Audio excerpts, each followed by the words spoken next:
오늘도 각자의 처소에서 예배드리시는 수정동교회 성도 여러분 안녕하십니까? 예배 전에 먼저 주변을 정돈해 주시고 경건한 마음으로 예배에 참여해 주시기 바랍니다. 오늘은 오순절 후 7번째 주일입니다.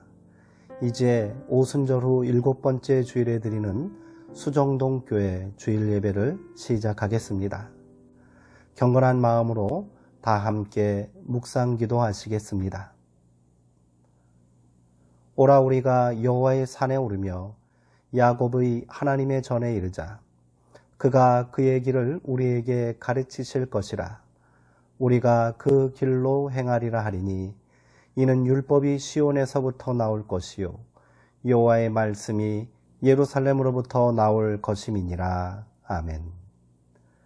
할렐루야. 우리의 힘이 되시며 반석과 요새가 되시는 하나님을 찬송합니다. 만세전부터 저희들을 택하여 주시고 그리스도의 보혈로 우리를 의롭게 하사 구원하여 주신 은혜에 감사를 드립니다.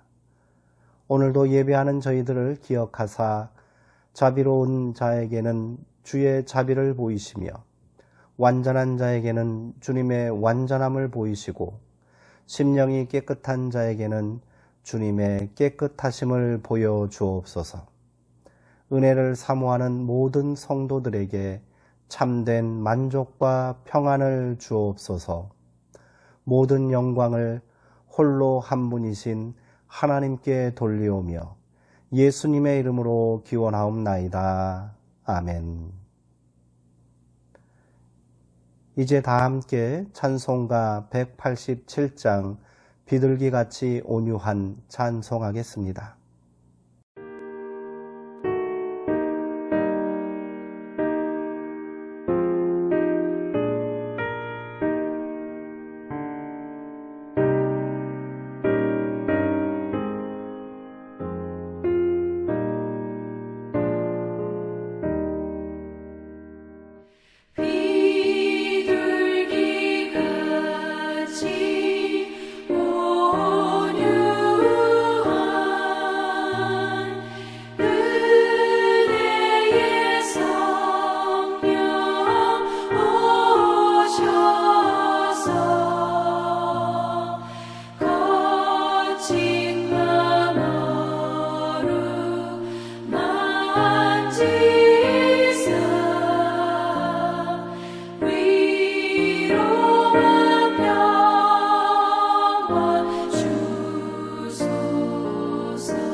주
사도신경으로 우리의 신앙을 고백하겠습니다.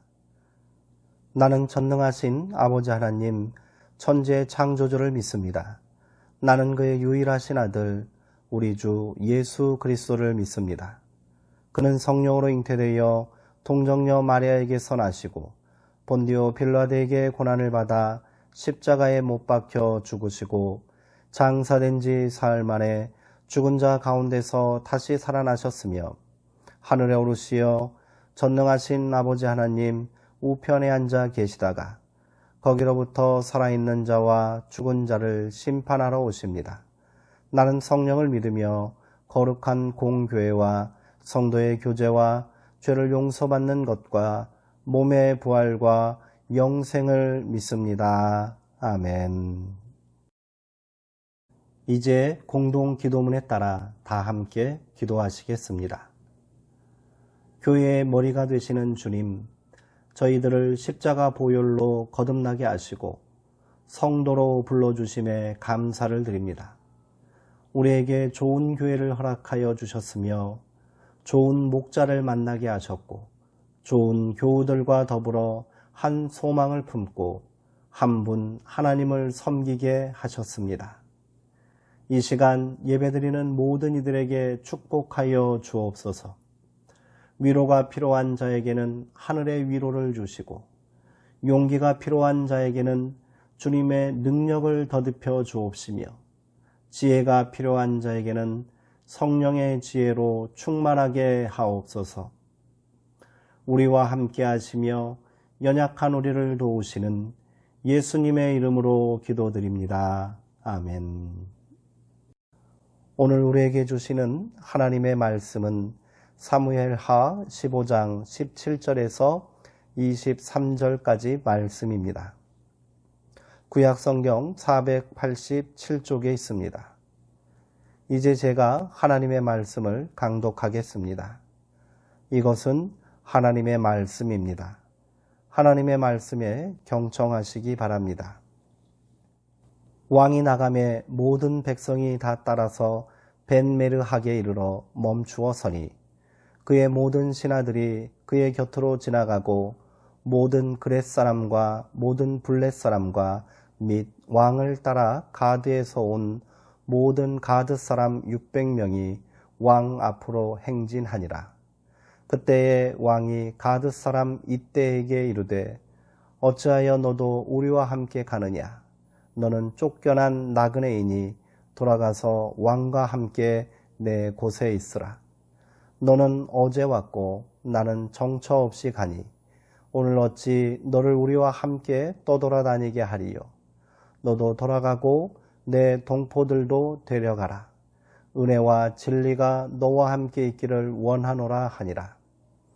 이때가 왕께 대답하여 이르되 여호와의 살아계심과 내 주 왕의 살아계심으로 맹세하옵나니 진실로 내 주 왕께서 어느 곳에 계시든지 사나 죽으나 종도 그곳에 있겠나이다 하니 다윗이 이때에게 이르되 앞서 건너가라 하매 가드 사람 이때와 그의 수행자들과 그와 함께한 이들이 다 건너가고 온 땅 사람이 큰 소리로 울며 모든 백성이 앞서 건너가매 왕도 기드론 시내를 건너가니 건너간 모든 백성이 광야길로 향하니라.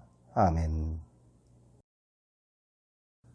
한편 내어줌의 기적이라는 제목으로 말씀 함께 나누도록 하겠습니다. 러시아를 대표하는 작가 알렉산드르 푸시킨의 삶이 그대를 속일지라도 라는 유명한 시가 있습니다. 삶이 그대를 속일지라도 슬퍼하거나 노하지 말라로 시작하는 시에서 푸시킨은 슬픈 날엔 참고 견디라 즐거운 날이 오고야 말리니 라고 고단한 인생들을 위로합니다. 시의 마지막 구절이 깊은 감동으로 다가옵니다. 현재는 슬픈 것, 모든 것은 순간적인 것, 지나는 것이니 그리고 지나가는 것은 훗날 소중하게 가리니. 푸시킨의 일화 하나를 소개해 드리겠습니다. 어느 추운 겨울 푸시킨이 모스크바 광장에서 구걸하고 있는 시각장애인을 발견했습니다. 한겨울인데도 거리는 얇은 누더기를 걸치고 있었습니다. 그는 광장 구석에 웅크리고 앉아 벌벌 떨다가 사람들의 발소리가 나면 한 푼 줍쇼, 얼어 죽게 생겼습니다 하면서 구걸을 했습니다. 그의 모습은 가련했지만 모스크바의 그런 거리는 셀 수 없이 많았습니다. 때문에 그에게 특별히 동정의 눈길을 보내는 사람은 없었습니다. 그러나 푸시킨만은 줄곧 그를 주의 깊게 지켜보다가 거린에게 이렇게 말했습니다. 나 역시 가난한 형편이라 그대에게 줄 돈은 없어. 대신 글씨 몇 자를 써서 주겠소. 그걸 몸에 붙이고 있으면 좋은 일이 있을 거요. 푸시킨은 종이 한 장에 글씨를 써서 거지에게 주고 사라졌습니다. 며칠 후 푸시킨은 친구와 함께 다시 모스크바 광장에 나갔는데 그 거린이 어떻게 알았는지 불쑥 손을 내밀어 그의 다리를 붙잡았습니다. 나리, 목소리를 들으니 며칠 전 저에게 글씨를 써준 분이 맞지요.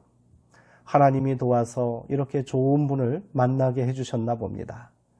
그 종이를 붙였더니 그날부터 깡통에 많은 돈이 쌓였답니다. 푸시킨은 조용히 미소를 지었습니다. 친구와 앞을 못 보는 그 거린이 물었습니다. 그날 써준 내용이 도대체 무엇인지요? 별거 아닙니다. 겨울이 왔으니 봄도 멀지 않으리 이렇게 썼습니다. 모두가 힘든 시절 거리를 지나던 사람들은 거린이 들고 있는 글귀에 위로를 받았겠지요. 그리고 저마다의 봄을 기다리는 마음으로 거린에게 동전을 던져주었을 것입니다. 절망의 밤이 아무리 깊어도 희망은 그리 멀리 있지 않습니다. 서로의 아픔을 품어주는 마음 하나 있으면 진심이 담긴 말 한마디만 있어도 희망의 불씨는 다시 살아나는 법입니다. 우리가 그렇게 지치고 고단한 이 시대에 희망의 사람이 되었으면 좋겠습니다. 삶은 누구에게나 힘이 들기 마련이고 위기는 누구에게나 찾아오는 법입니다. 이스라엘 역사에 가장 위대한 업적을 남긴 왕을 꼽으라면 단연코 다윗이라 말할 것입니다. 그러나 다윗의 인생도 그리 평탄하지만은 않았습니다. 특히 안락한 노후를 보내고 있던 시기에 갑작스럽게 찾아온 위기는 다윗의 인생을 송두리째 흔들어 놓기에 충분했습니다. 그러나 다윗은 이 위기를 극복하고 평안하게 눈을 감을 수 있었습니다. 그에게 마지막까지 희망이 되었던 사람들이 있었기 때문입니다. 오늘은 그 이야기를 함께 나눔으로 우리가 서로가 서로에게 어떤 사람이 되어야 할지를 깊이 새겨보았으면 좋겠습니다. 다윗이 온 이스라엘의 왕이 된 지 어림잡아 20여 년이 지난 때였습니다. 반대자들은 사라진 지 오래고 적대적인 주변국들은 모두 정복되었습니다. 나라는 평안하고 왕권은 견고하기만 합니다. 그러나 안락한 노년을 보내고 있던 다윗에게 예기치 못한 위기가 찾아왔습니다. 갑작스런 반란이 일어났고 순식간에 왕권은 찬탈되었습니다. 더욱 충격적인 것은 이 반란의 수괴가 다름 아닌 그의 아들 압살롬이었다는 사실입니다. 산전수전 다 겪은 백전노장 다윗에게 어찌 이런 황망한 일이 일어난 것일까요? 그러나 압살롬의 반란은 이미 예견된 것이나 마찬가지였습니다. 수년 전에 압살롬이 이복형인 암논을 살해한 일이 있었습니다. 그의 누이 동생을 암논이 겁탈한 것에 분노하여 저지른 일입니다.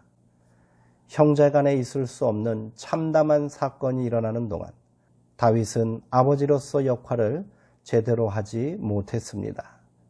사건의 발단이 되었던 암논의 범죄를 책망하지 않았고 다말의 상처와 압살롬의 분노를 보듬어 주지도 못했습니다. 위험 있는 가장의 모습도 자애로운 아버지의 모습도 없었습니다. 그렇게 자신이 저지른 일을 감당할 수 없었던 압살롬은 그술 땅으로 도망하여 거기서 3년을 숨어 지내게 됩니다. 이후 다시 예루살렘으로 돌아오게 되었지만 다윗은 압살롬의 얼굴을 보지 않고 2년 동안 가택연금 시켜버렸습니다. 이때 압살롬의 마음은 어떠했을까요? 아버지에 대한 죄스러운 마음은 분노로 바뀌었을 것이고 애정없는 아버지의 모습에 매일 밤을 절망으로 지새웠을 것입니다. 그렇게 5년의 세월이 지난 후 압살롬은 아버지의 왕권을 찬탈할 반란을 모의하기 시작했던 겁니다. 압살롬은 은밀하고 주도 면밀하게 거사를 준비했습니다. 성경은 그가 먼저 다윗을 찾아가 용서를 구하고 4년 동안 백성들에게 선정을 베푸며 마음을 훔쳤다고 전합니다. 그리고 하나님께 오래전 서원한 제사를 드려야 하니 허락해달라고 다윗을 속이고는 헤브론으로 향했습니다. 드디어 다윗의 감시망에서 벗어난 압살롬은 오랫동안 비밀스럽게 훈련시킨 호위병들과 동조 세력을 규합하여 헤브론에서 반란을 일으켰습니다. 반란이 시작되자 민심은 빠르게 압살롬의 편이 되었습니다. 급박하게 달려온 전령으로부터 이 소식을 전해 들은 다윗은 신하들에게 빨리 도망하자고 말합니다. 대세는 이미 기울었으니 승산이 없는 싸움에 공연한 피를 흘리지 말자는 생각이었지요. 그렇게 다윗은 맨발로 울면서 예루살렘 궁전을 빠져나갔습니다. 그리고 이 피난 행렬에 많은 사람들이 함께할 줄 알았는데 그렇지 못했던 것 같습니다. 그동안 충성을 맹세하던 신하들, 전쟁터를 함께 누빈 군사들 대부분은 배신자로 돌아섰습니다. 다윗과 함께 피난 행렬을 떠난 자들은 기껏해야 오랫동안 생사고락을 함께한 친구 후세와 노세한 군대 장군 요압, 제사장 사독과 아비아달, 그리고 블레셋 가드 사람들로 구성된 600명의 용병들 뿐이었습니다. 정신없이 도망하여 벤메르하게 도착했을 때 다윗은 속으로 통곡했을 것입니다. 벤메르학은 궁전에서 멀리 떨어진 곳이라는 뜻이랍니다. 다윗의 신세를 대변해주고 있는 지명 같습니다. 이 순간 다윗은 그의 인생이 전부 다 부정되고 무너지는 것만 같은 절망감을 느꼈을 것입니다. 이제 그에게는 아무런 희망도 의지도 남아있지 않습니다. 지난 세월을 후회해봐야 소용없는 일입니다. 어찌 아들놈이 나에게 이럴 수 있냐고 분노해봐야 부질없습니다. 그렇게 운명처럼 이 모든 일을 받아들여야 합니다. 다윗은 속으로 피눈물을 흘렸을 것입니다. 벤메르하게 멈춰선 초라한 피난 행렬 가운데 무거운 침묵이 흐릅니다. 이제 다윗은 침묵을 깨고 떨리는 입술을 열기 시작했습니다. 다윗은 600명의 외국인 용병 대장인 이때를 불러 뜻밖의 말을 합니다. 어찌하여 장군은 우리와 함께 가려고 하오. 돌아가 있다가 새 왕을 모시고 지내도록 하시오. 장군은 외국인이기도 하고 장군의 본 고향을 두고 보더라도 쫓겨난 사람이니 그렇게 하시오. 성경에 기록된 대로 보아 이 말은 다윗이 이때의 마음을 떠보려고 한 말처럼 보이지는 않습니다. 오히려 냉정하게 현실을 파악하고 행동하라는 마지막 배려의 말로 들립니다. 이때와 그가 이끄는 600명의 용병들은 일찍이 블레셋을 떠나 다윗에게 귀하한 자들입니다. 이들이 압살롬을 찾아가 다시 충성을 맹세한다면 목숨을 부지할 수 있을 것입니다. 다윗이 그동안 자신에게 충성한 이들에게 베풀 수 있는 마지막 아량은 이것밖에 없어 보입니다.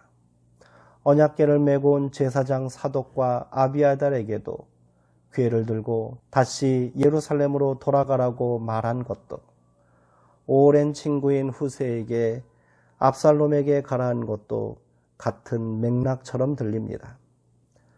이쯤 되면 다윗은 이미 모든 것을 포기하고 살 소망조차 내려놓은 사람처럼 보입니다. 다윗은 자기의 부덕함과 죄악으로 이런 일을 자초했으니 홀로 그 화를 감당하려고 합니다. 이 일로 그동안 아끼고 사랑했던 사람들이 상처받기를 원하지 않았겠지요. 그것이 그가 할 수 있는 마지막 선택입니다. 아무리 의지가 강하고 다부진 인생을 살아온 사람이라도 한순간에 찾아온 위기 앞에 속절없이 무너지기는 마찬가지입니다. 그러나 이때는 왕의 명령을 거절했습니다. 그는 이렇게 다윗에게 말했습니다. 하나님께서 확실히 살아계시고 왕께서도 살아계심을 두고 맹세합니다. 그럴 수는 없습니다. 왕께서 가시는 곳이면 살든지 죽든지 이 종도 따르겠습니다. 그 순간 모두의 마음이 하나가 되었습니다. 이때에 진심이 담긴 충정의 말이 모두를 울게 만들었습니다. 왕도 울고 이때도 울고 함께한 모든 이들이 눈물을 흘렸습니다. 그 순간 이들 사이에 희망이 시작되었습니다. 우리는 다윗과 이때의 관계에 대하여 잘 알지 못합니다.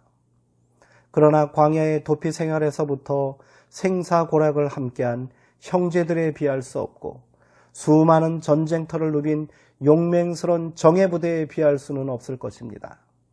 이때와 600명의 용병들은 그저 계약에 따라 사용되는 소모품처럼 여겨졌을지도 모릅니다.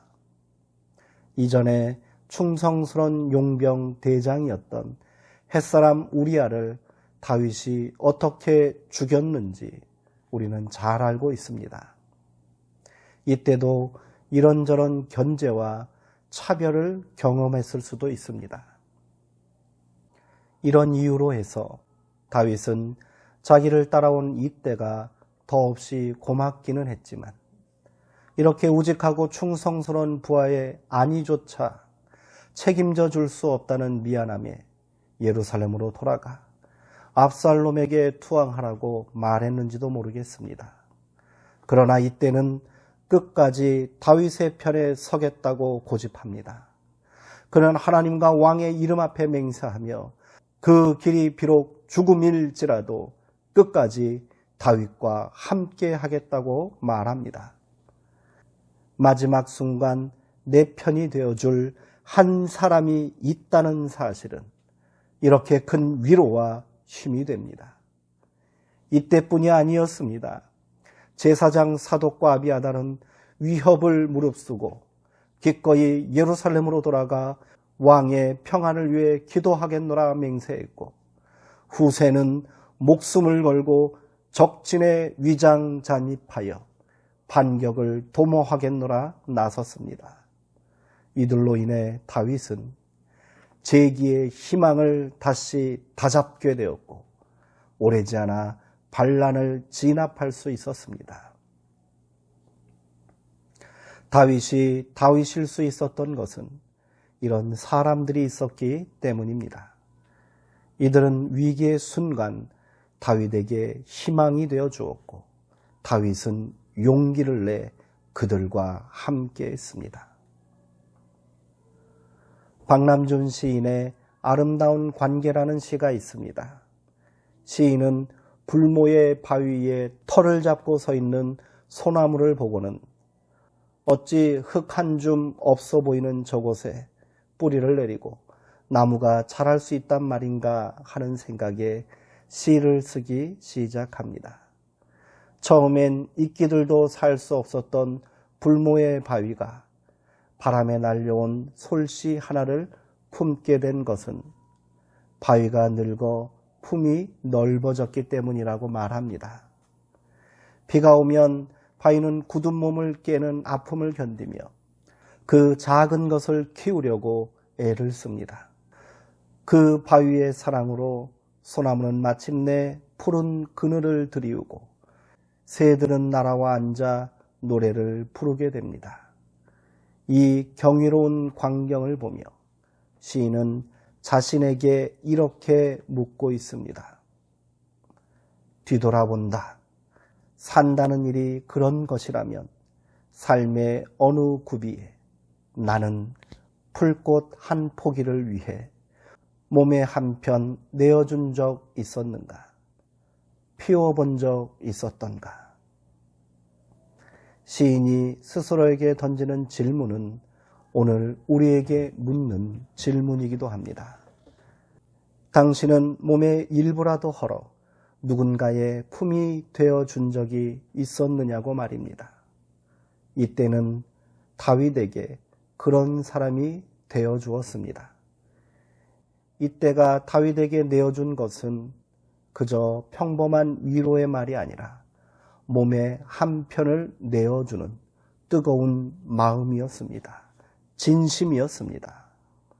우리도 누군가에게 그런 따뜻한 품을 가진 사람이 되었으면 좋겠습니다. 이 사랑이 만나 불모의 땅에도 생명의 싹을 틔우는 기적을 만들었으면 좋겠습니다. 때로는 진심이 담긴 말 한마디가 사람을 살릴 수 있습니다. 고통 속에 있는 이웃에게 내어준 작은 가슴 한켠이 희망의 불씨가 될 수 있습니다. 절망의 땅에서 탄식하는 백성들에게 증거된 우리의 소박한 믿음이 세상의 구원이 될 수 있습니다. 그렇게 우리 단단하게 굳어버린 마음 한편이라도 부수어 작은 틈이라도 내어주는 희망의 사람이 됩시다. 기도하시겠습니다. 하나님, 불안하기만 한 우리의 삶 가운데 마음을 함께할 귀한 벗들을 보내주시니 감사합니다. 그렇게 우리 수정동교회 성도 모두가 한 형제와 자매되어 뜨거운 사랑을 나누게 하옵소서. 서로가 서로를 향해 몸의 한편을 기꺼이 내어주어 서로를 위로하고 상처를 보듬으며 생명의 씨앗을 가꾸게 하옵소서. 예수님의 이름으로 기도합니다. 아멘. 결단의 찬송 220장 부르시는 중에 준비하신 예물을 하나님께 봉헌하겠습니다.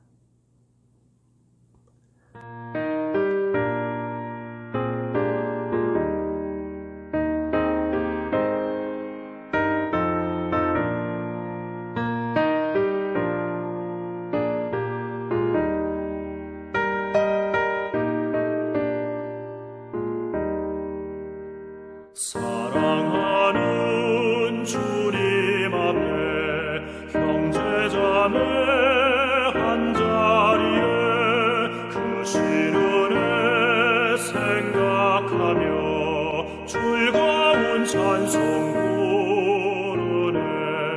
내 주 예수 오늘 받아 모든 사랑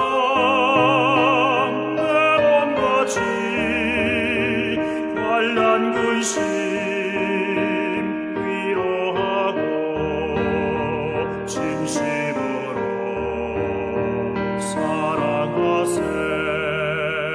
사랑하는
드려진 헌금을 위해 기도하겠습니다.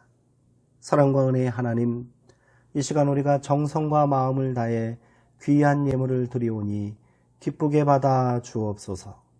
이 예물이 사용되는 곳에 하나님의 회복의 역사가 나타나게 하시고 우리의 삶 가운데 한없는 위로와 하늘의 축복으로 응답하여 주옵소서. 예수님의 이름으로 기도합니다. 아멘. 다음 주일부터 주일 일부 예배 시간이 오전 10시 30분에서 30분 앞당겨 오전 10시로 조정되었습니다. 2부 예배는 종례대로 오전 11시 30분에 모입니다. 코로나19 사태의 장기화에 따라 부득이 시간을 조정하게 되었습니다. 성전 예배에 참여하시는 성도님들의 많은 협조와 기도 부탁드립니다. 사랑하고 사모하는 성도님들, 한 주간도 주의 은혜 가운데 평안하시고 강건하시기 바랍니다. 여전히 힘들고 고단한 일상이지만 성도의 거룩한 믿음으로 세상의 본이 되시고 소망의 삶을 사시기를 축원드립니다. 하루속히 이 사태가 해결되고요. 온전한 예배가 회복될 수 있도록 함께 기도해 주시기 바랍니다. 축도로 예배를 마치겠습니다. 지금은 우리 주 예수 그리스도의 은혜와 창조주 하나님의 크신 사랑과 성령 하나님의 교통하심과 새롭게 하심이 온전한 사랑과 섬김으로 세상의 소망이 되기를 결단하는 여기 모인 거룩한 성도들의 머리 위와 이들의 삶의 자리 위에 여전히 고통 가운데 있는 이 나라 백성들 위에 지금부터 영원토록 함께 하시기를 간절히 축원하옵나이다. 아멘. 너에게 주